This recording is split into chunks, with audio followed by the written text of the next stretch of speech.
Hello students, welcome to Atul sir commerce classes. Students, जैसे कि आपको पता ही है, हम आपके लिए लेके आए हैं क्लास 11th बिजनेस स्टडीज का एक ऐसा कोर्स जिसमें हम हर एक चैप्टर को बहुत ज्यादा डिटेल में डिस्कस करने वाले हैं। तो स्टूडेंट्स, अभी हमारा फर्स्ट चैप्टर चल रहा है जिसके अंदर 4 लेक्चर्स हम ऑलरेडी अपलोड कर चुके हैं और आज हमारे फर्स्ट चैप्टर का लास्ट डे है, डेट इज डे नंबर 5। और आज जो हम डिस्कस करेंगे वो हम डिस्कस करेंगे कि बिजनेस रिस्क क्या होता है। तो स्टूडेंट्स, शुरू करते हैं आज का टॉपिक। सबसे पहले स्टूडेंट्स, हमें यह पता होना चाहिए कि बिजनेस रिस्क क्या है। तो स्टूडेंट्स, बिजनेस रिस्क का मतलब क्या है? जब हम बिजनेस कर रहे हैं तो हमेशा इस चीज की पॉसिबिलिटी रहेगी कि शायद हमें लॉसेस हो जाएं, या जितना हम प्रॉफिट्स सोच रहे हैं शायद उतने प्रॉफिट्स हमें ना हो। So the possibility that we may not earn the sufficient profits और we may also incur the losses, that is called the business risk. तो अगर हम यहां से देखते हैं, business risk refers to the possibility of inadequate profits और even losses. तो बिजनेस में हमेशा इस चीज की पॉसिबिलिटी है कि जितना हम प्रॉफिट सोच रहे हैं उतना प्रॉफिट्स शायद ना हो या लॉसेस हो जाएं ड्यू टू अनसर्टेनिटीज और अनएक्सपेक्टेड इवेंट। कुछ ऐसे इवेंट्स हो जाए जिसको हम एक्सपेक्ट नहीं करते, उसकी वजह से बिजनेस में अगर हमें लॉसेस होने के चांसेस हो गए या इनसफिशिएंट प्रॉफिट्स होने के चांसेस हो गए तो उसको हम बिजनेस रिस्क कह देते हैं। अब क्वेश्चन अराइज होता है कि जो बिजनेस रिस्क है उसके टाइप्स क्या हैं, किस टाइप का बिजनेस रिस्क हो सकता है। तो स्टूडेंट, बिजनेस रिस्क जो है वो 2 टाइप का है। एक है स्पेक्युलेटिव रिस्क, एक है प्योर रिस्क। स्पेक्युलेटिव रिस्क का मतलब है कि चांसेस हैं कि या तो प्रॉफिट्स हो सकते हैं या लॉसेस हो सकते हैं, दोनों ही ऑप्शंस हैं। स्पेक्युलेटिव रिस्क में दोनों ही ऑप्शंस हैं, प्रॉफिट्स भी हो सकते हैं और लॉसेस भी हो सकते हैं। बट प्योर रिस्क का मतलब there are only the chances of losses, या तो लॉसेस होंगे या लॉसेस नहीं होंगे, बट प्रॉफिट होने का कोई चांस नहीं है, उसको हम प्योर रिस्क बोल देते हैं। सपोज गवर्नमेंट ने पॉलिसीज चेंज कर दी, तो अब उस पॉलिसी में अगर फेवरेबल चेंज आ गया तो हमें प्रॉफिट्स भी हो सकते हैं, उस पॉलिसी में अगर नेगेटिव चेंज आ गया तो हमें लॉसेस भी हो सकती हैं। तो दोनों ही ऑप्शंस हैं, तो वो तो है स्पेक्युलेटिव रिस्क। बट अगर खाली हमें लॉस होने का चांसेस, जैसे आग लग गई, तो वहां पर हमें चांसेस क्या है कि या तो हमारा लॉस होगा या हमारा लॉस नहीं होगा, बट नो गेन होने का उसमें कोई चांस नहीं है, तो उसको हम प्योर रिस्क बोलते हैं। तो स्टूडेंट्स, थोड़ा सा एनसीईआरटी में से डिटेल में देखते हैं कि स्पेक्युलेटिव रिस्क क्या है और प्योर रिस्क क्या है। Speculative risk involve both the possibility of gain as well as the possibility of loss. मैंने आपको बताया हमारे पास जो पॉसिबिलिटी है वो गेन होने के भी चांसेस हैं, लॉस होने के भी चांसेस हैं। Speculative risk arise due to changes in market conditions. मान लो मार्केट कंडीशंस में कोई भी चेंज आ जाता है, including fluctuations in demand and supply, demand और सप्लाई में चेंजेस आ गया, चेंजेस इन प्राइजेस, प्राइजेस में चेंज आ गया, फैशन में चेंज आ गया, कस्टमर के टेस्ट में चेंज आ गया। तो इनकी वजह से कोई भी ऐसा चेंज आ सकता है जिससे हमें गेन भी हो सकता है और लॉस भी, तो उसको हम स्पेक्युलेटिव रिस्क कहेंगे। Favourable market conditions are likely to result in gains. अगर मान लो मार्केट कंडीशंस में चेंज आया और फेवरेबल कंडीशंस आ गई तो उससे हमें गेन होगा, वेयर अनफेवरेबल वंस में रिजल्ट इन द लॉसेस। अगर मार्केट कंडीशंस में नेगेटिव चेंजेस आ गए तो हमें लॉसेस होंगे। तो स्पेक्युलेटिव रिस्क में दोनों ही चांसेस हैं, प्रॉफिट्स होने के भी चांसेस हैं, लॉसेस होने के भी चांसेस हैं। Then there are pure risk. अभी मैंने आपको बताया प्योर रिस्क का मतलब खाली रिस्क है कि लॉस हो सकता है या शायद लॉस ना हो, बट उसमें प्रॉफिट्स होने के कोई चांसेस नहीं है। Pure risk involves only the possibility of loss और नो लॉस, या तो लॉस होगा या लॉस नहीं होगा, बट प्रॉफिट्स नहीं होगा। द चांस ऑफ फायर, जैसे आग लग गई, चोरी हो गई, स्ट्राइक कर दी वर्कर्स ने, ये एग्जांपल्स हैं जब प्योर रिस्क है कि लॉस होगा या नहीं होगा, प्रॉफिट्स होने का 1% भी चांस नहीं है। देयर अकरेंस में result in loss, whereas non occurrence means absence of loss instead of gain. अगर हुआ तो लॉस होगा, नहीं हुआ तो लॉस नहीं होगा, बट गेन होने का कोई चांस नहीं है। अब स्टूडेंट्स, क्वेश्चन अराइज होता है कि जो बिजनेस रिस्क है उसका नेचर क्या है। नेचर को हम फीचर्स भी बोल सकते हैं। तो बिजनेस रिस्क का सबसे पहला जो फीचर है that is risk is an essential part of every business. बड़ा इंपॉर्टेंट है, हर एक बिजनेस का एक एसेंशियल पार्ट है। कोई भी बिजनेस ऐसा नहीं हो सकता जिसमें कि रिस्क ना हो। So risk is present in all the business. किसी बिजनेस में रिस्क ज्यादा हो सकता है, किसी बिजनेस में रिस्क कम हो सकता है, बट ऐसी पॉसिबिलिटी नहीं है कि किसी भी बिजनेस में बिल्कुल भी रिस्क ना हो। So every business has some risk. हर एक बिजनेस में कुछ ना कुछ रिस्क है। No business can avoid risk. हम सोचें कि बिजनेस में बिल्कुल भी रिस्क नहीं होगा, ऐसी पॉसिबिलिटी नहीं है। Although the amount of risk may vary from business to business. अलग अलग बिजनेस में रिस्क अलग अलग हो सकता है। जैसे अगर आप फैशनेबल गुड्स में डील करते हो तो उसमें रिस्क की परसेंटेज ज्यादा हो सकती है। आप डेली यूज के गुड्स में डील करते हैं तो उसमें रिस्क की परसेंटेज कम हो सकती है, बट ऐसा नहीं हो सकता कि बिल्कुल भी रिस्क ना हो। Risk can be minimised but can not be eliminated. हम एफर्ट्स करने के बाद भी रिस्क को कम तो कर सकते हैं, बट रिस्क को बिजनेस में से बिल्कुल एलिमिनेट नहीं कर सकते। हम ये नहीं कर सकते कि बिल्कुल ही खत्म हो जाए। तो रिस्क हमेशा बिजनेस के अंदर रहेगा। देन सेकंड रीजन है और सेकंड फीचर जो हमारा है, that is business risk arise due to uncertainty. अब बिजनेस में रिस्क अराइज क्यों हो रहा है? अराइज हो रहा है अनसर्टेनिटी की वजह से। अनसर्टेनिटी का मतलब है lack of knowledge about what is going to happen in future. तो स्टूडेंट्स, हमें बिजनेस में कभी भी ये 100% एक्यूरेटली नहीं पता होता कि फ्यूचर में क्या होने वाला है। We can not predict the future, और उस अनसर्टेनिटी की वजह से ही रिस्क राइज होता है।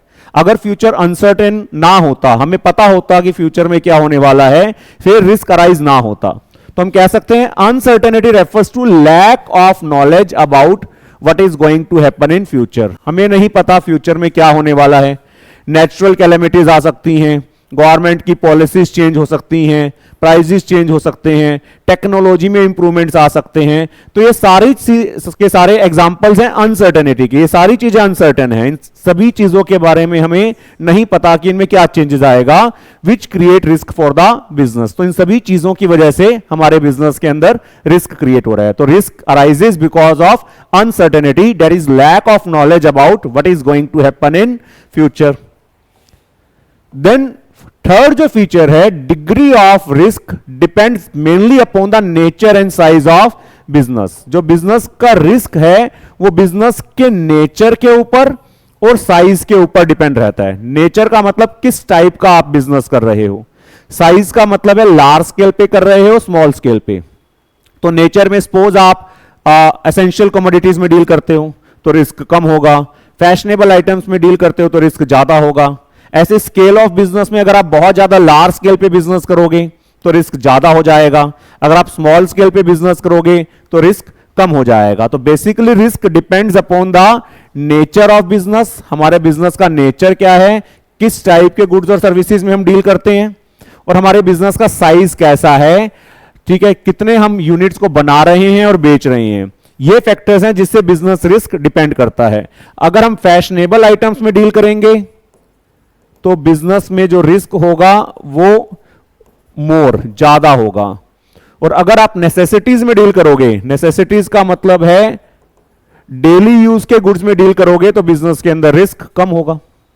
Similarly a large scale business generally has higher risk. जो लार्ज स्केल का बिजनेस होगा उसमें रिस्क ज्यादा होगा, जो स्मॉल स्केल का बिजनेस होगा उसमें रिस्क कम होगा।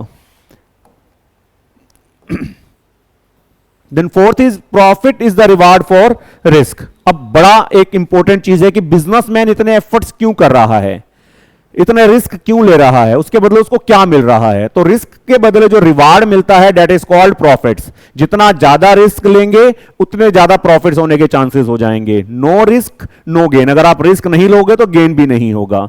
तो बिजनेसमैन जो इतने रिस्क ले रहा है, इतने एफर्ट्स कर रहा है, उसके बदले उसका जो रिवार्ड है that is the profit.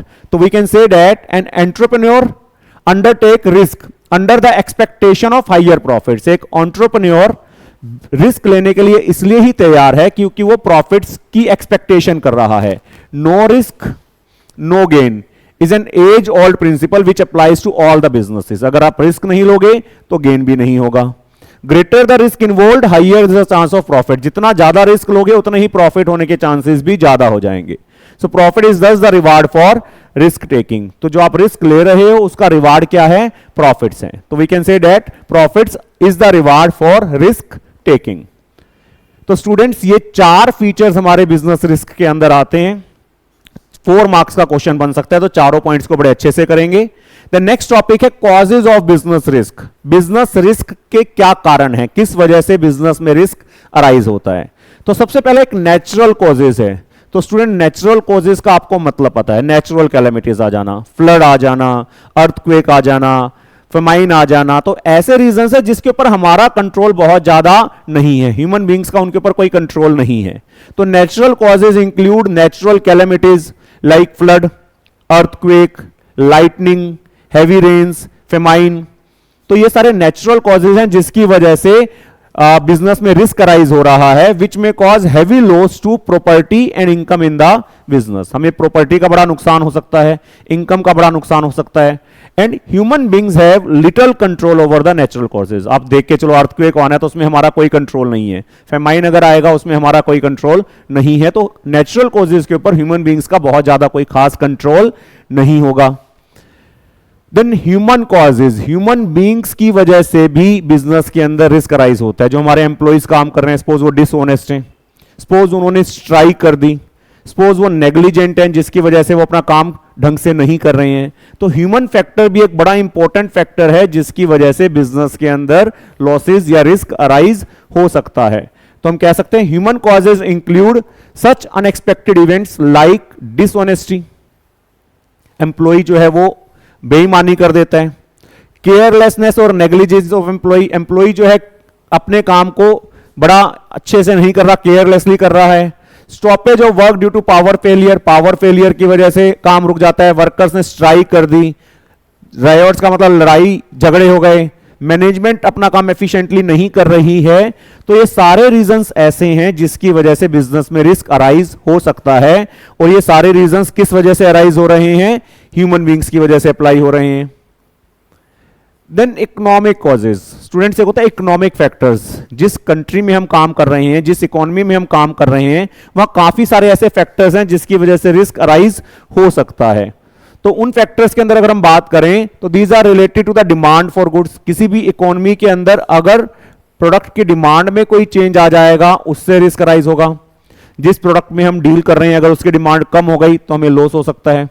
Competition की वजह से नुकसान हो सकता है, अगर कंपटीशन बढ़ जाए उसमें हमारा लॉस हो सकता है।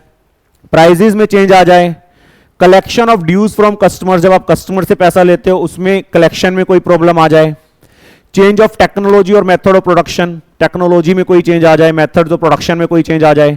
उसके अलावा फाइनेंशियल प्रॉब्लम्स आ सकती हैं, जैसे इंटरेस्ट रेट बढ़ जाए। सपोज इकोनॉमी के अंदर जब आप लोन्स वगैरह रेज करते हो तो वहां पर इंटरेस्ट का रेट बढ़ गया जिससे आपको लोन मिलना मुश्किल हो गया और आपके लिए बिजनेस में प्रॉब्लम्स क्रिएट हो गई।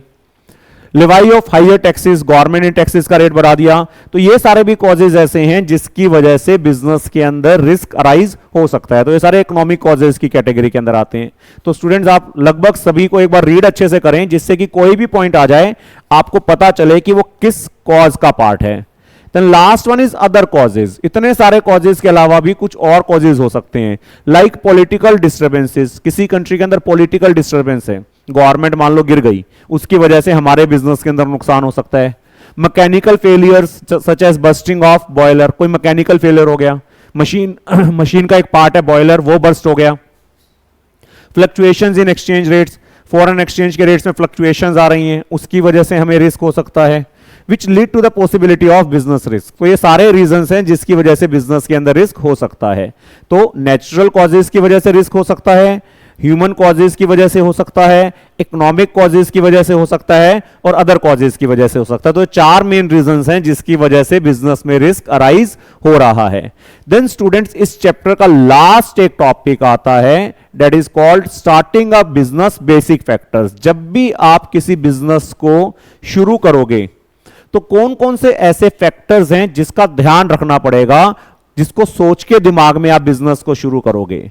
तो सबसे पहला फैक्टर है selection of type of the business. सबसे पहले जब आप बिजनेस को शुरू करोगे तो आपको यह सोचना पड़ेगा किस टाइप ऑफ बिजनेस में हम जाएंगे। ठीक है, जनरली हम ऐसे बिजनेस में जाना पसंद करते हैं जिसमें रिस्क कम हो और प्रॉफिट्स ज्यादा हो। तो हम कह सकते हैं the first thing to be decided by an entrepreneur is the nature and type of business to be undertaken. किस टाइप का बिजनेस हम करेंगे उसके बारे में हमें सोचना पड़ेगा. He or she will obviously like to enter that branch of industry and commerce which has the possibility of greater amount of profits. बड़ी सिंपल सी बात है, ऐसे बिजनेस में जाना पसंद करेंगे जिसमें प्रॉफिट्स होने के चांसेस ज्यादा हैं. The decision will be influenced by customer requirements in the market. ऐसा बिजनेस जिसमें कस्टमर के रिक्वायरमेंट्स ज्यादा हैं. Also kind of technical knowledge and interest the entrepreneur has. जिस फील्ड में हमें नॉलेज होगी, जिस फील्ड में हमारा इंटरेस्ट होगा, उस बिजनेस में जाने की हम सोचेंगे. तो सबसे पहला तो हम बिजनेस शुरू करते वक्त ये सोचेंगे कि किस टाइप का बिजनेस शुरू करें, किस नेचर का बिजनेस शुरू करें, किसमें कस्टमर की रिक्वायरमेंट्स ज्यादा होंगी, किसमें हमें नॉलेज है, किस फील्ड में हमारा इंटरेस्ट है, उसको ध्यान में रखते हुए हम सोचेंगे कि कौन से बिजनेस में हम जाएं. Then second, size of business. ये भी ऑब्वियस सी बात है कि आप जब बिजनेस शुरू करोगे तो आप ये प्लान आउट करोगे कि बिजनेस का साइज क्या होगा. आप बिजनेस लार्ज स्केल पे करोगे या आप बिजनेस को स्मॉल स्केल पे करोगे. तो साइज ऑफ द फर्म और scale of the operations is another important decision to be taken at the start of the business. जब आप बिजनेस शुरू करोगे कितने साइज का बिजनेस करोगे, लार्ज स्केल और small scale. Whether the business is MSME. अब एमएसएमई का मतलब क्या हुआ, इंडिया के अंदर एक एक्ट है जिसमें इंडस्ट्रीज को डिवाइड करा गया है micro, small and medium enterprises. तो जब हम अपना बिजनेस ओपन करेंगे तो इस सेक्टर में जाएंगे, मतलब छोटे बिजनेस में जाएंगे और लार्ज स्केल के बिजनेस में जाएंगे. हमने ये डिसाइड करना है whether it will operate for manufacturing और टर्शरी सेक्टर. इंडस्ट्री ओपन करेंगे या सर्विस सेक्टर में जाएंगे.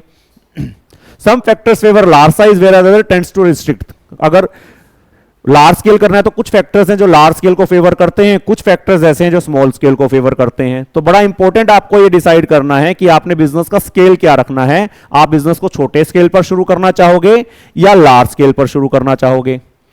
देन स्टूडेंट्स, उसके बाद लोकेशन बड़ा इंपॉर्टेंट. जब आप बिजनेस को शुरू करोगे तो उसकी लोकेशन क्या होगी, किस जगह पर आप अपने बिजनेस को शुरू करोगे. अगर आपने बिजनेस की लोकेशन को गलत चूज कर लिया तो लॉन्ग टर्म में बड़ी दिक्कत आएगी.